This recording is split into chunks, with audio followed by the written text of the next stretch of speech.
be taken into consideration, sir. Motion moved. There are two amendments by Sri Derek O'Brien and Sri Tiruchi Shiva for reference of the Tribunal Reforms Bill 2021 to a select committee of the Rajya Sabha. Members may move the amendment at this stage without any speech. Sri Derek O'Brien, are you moving your amendment? He hasn't given the name. Sri Tiruchi Shiva, are you moving your amendment? Moving. Amendment moved. The statutory resolution, the motion for consideration of the bill and the amendment move for reference of the bill to a select committee of Rajya Sabha are now open for discussion. Shri Sujit Kumar. Shri Sujit Kumar. Yes, please. Thank you, sir. Sir, we support the bill.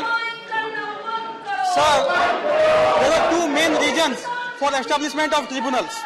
One was our judiciary was heavily clogged, so to ease the burden on the judiciary, the tribunal system was established.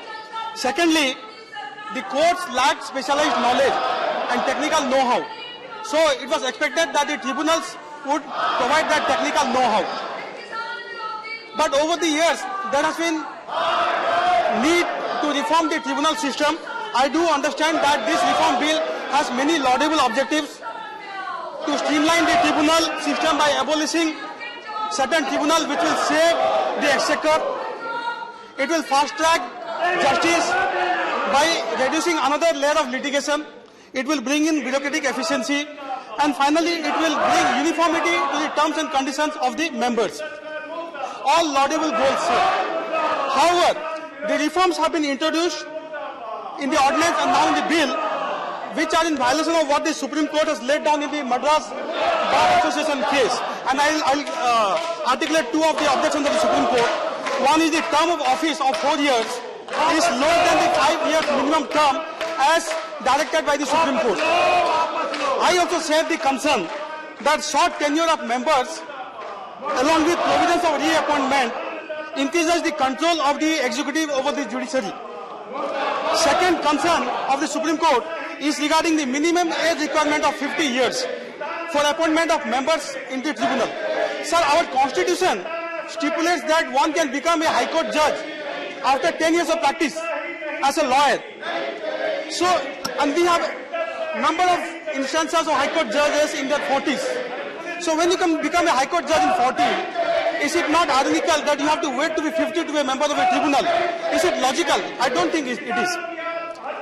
So the Supreme Court has held that the provisions are violative of, as one member was previously saying, violative of Article 14, violation of independence of the judiciary, violations of the separation of power, and also violation of the rule of law.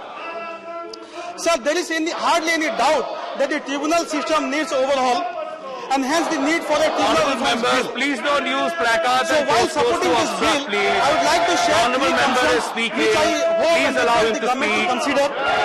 First and foremost, Do not obstruct. sir, the Supreme Court and many members of Parliament have raised concern about the vacancies in various tribunals. The 272nd Law Commission report in October 2017 also had recommended that the vacancy arising in the tribunals should be filled within 6 months prior to the occurrence of the vacancy.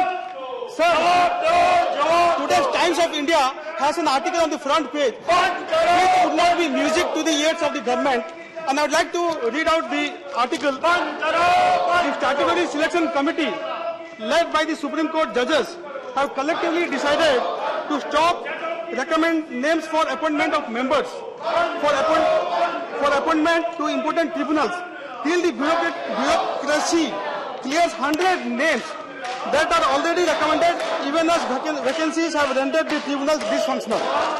So, I strongly urge the government to take up this matter of vacancies in the tribunals with the utmost seriousness it deserves. The second concern is regarding the pendency of cases in our high courts. Sir, there are 59 lakh cases pending in various high courts. And the abolition of some of the tribunals and shifting it to the high court will further escalate this pendency. So I hope that the government has done a judicial impact assessment when the case load will be shifted to the court from the tribunals.